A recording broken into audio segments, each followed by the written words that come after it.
Jurgen, and welcome to YouTube, but more importantly than that, welcome to SambasKnights, and even more important than that, welcome to PokeXplanations. If you're unfamiliar with PokeXplanations, this is a show where I talk about how the world would be and really how our lives would change if Pokemon actually existed. This time we'll be talking about Pokemon from two different generations, so without further ado, let's jump into everything we know about the Darkness Pokemon, Sableye. Sableye is a dual-type Dark and Ghost-type Pokemon standing 1 foot, 8 inches tall, or 0.5 meters tall, and weighing in at 24.3 pounds, or 11 kilograms. Sableye live in caves and abandoned mines. Their bodies are adapted for cave life as they are flexible enough to fit through small crevices while being tough enough to survive cave-ins. Their most distinguishing features are their gemstone-like eyes, which allow them to see in very little light, and the gemstones on their chests, which grow as a result of their crystal and mineral diet. They are able to feed on such hard foods because of their razor-sharp teeth, which are designed to crunch up rocks. Now we move on to Sableye's in-game Pokédex information. Ruby version. Sableye lead quiet lives deep inside caverns. They are feared, however, because these Pokemon are thought to steal the spirits of people when their eyes burn with a sinister glow in the darkness. Sapphire version. Sableye digs up the ground with sharpened claws to find rocks that it eats. Substances in the eaten rocks crystallize and rise to the Pokemon's body surface. Emerald version. It digs branching holes in caves using its sharp claws in search of raw gems for food. A Sableye lurks in darkness and is seen only rarely. So what we know about Sableye right now is that it eats rocks, minerals, and gemstones. It grows on the outside of its body. It's got razor-sharp teeth and it's got razor-sharp claws. It lives in caves, and it's very rare to find one because they live very deep in caves and oftentimes burrow into small holes to find these rocks, minerals, and gemstones. The one question I really asked myself while I was researching Sableye was, what is this thing's stomach acid made out of? What kind of compounds are in its stomach acid in order for it to be able to digest all of these rocks, the minerals, the gemstones, things like that, the tough stuff that it eats? And as it turns out, Sableye's stomach acid would have to literally be a form of acid. And what I mean by that is that Sableye's stomach acid would have to have similar compounds to that of hydrofluoric acid, the acid most commonly used in cleaning and polishing gemstones and dissolving rock for excavation. So already with Sableye's sharp claws and sharp teeth, I'm getting a really predatorial vibe from it. And now with this hydrofluoric stomach acid, which we don't know if it spits up as a defense mechanism or not against predators, I'm already getting a pretty predatorial vibe from Sableye, but the fact that it leads a very quiet life, just searching for food constantly down in deep caves, mines, things like that, I don't think it would be that big of a threat to humans very often.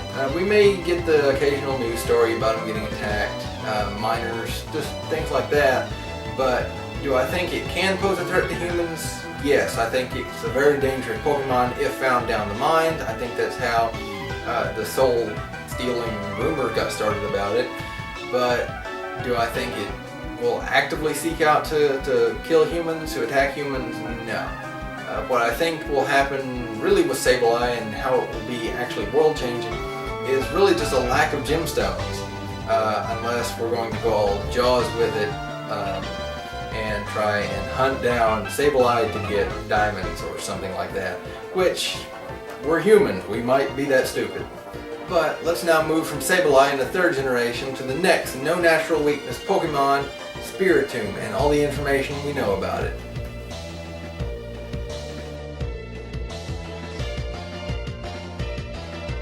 Spiritomb, the Forbidden Pokemon, is a dual-type Ghost and Dark-type Pokemon standing 3 feet 3 inches tall, or exactly 1 meter tall, and weighing in at 238.1 pounds, or 108 kilograms. Spiritomb is attached to an odd keystone in which it was trapped after doing bad deeds 500 years ago. It is apparently composed of 108 separate, yet bound together, malevolent spirits. They're thought to be evil Pokemon.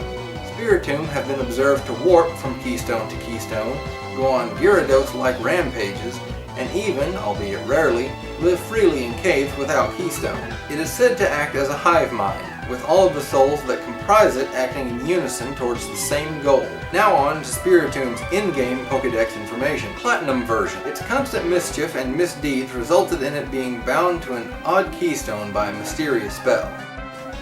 So we know that by its very nature, Spiritomb is an evil Pokemon, or at the very least very mischievous. And adding that to the fact that it can warp from keystone to keystone, it has been observed to go on very Gyarados-like rampages and even break the spell on its keystone, this is a very dangerous Pokemon as well. But something I am very curious about though is Spiritomb comprised of human spirits entirely, Pokemon spirits, or a combination of the two?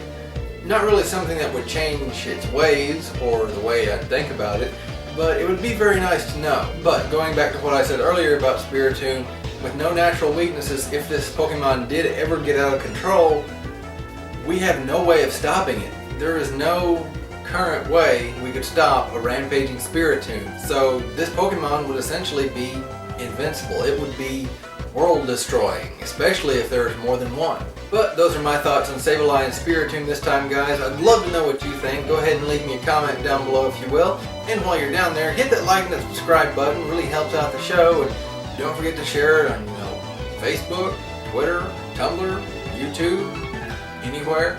Invite a friend over and say, hey, you want to watch this guy talk about Pokemon? You're like, nah. Hit him on the head, make him watch anyway. He'll enjoy it, I guarantee. But like most episodes, this one was of course viewer requested by one of you guys, this beautiful version right here. Thank you very much for that.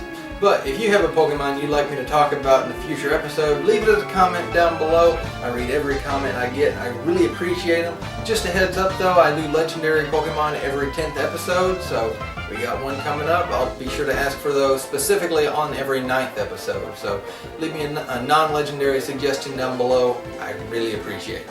And don't forget to look in the description for my Tumblr. Follow me on there, my Facebook, my website.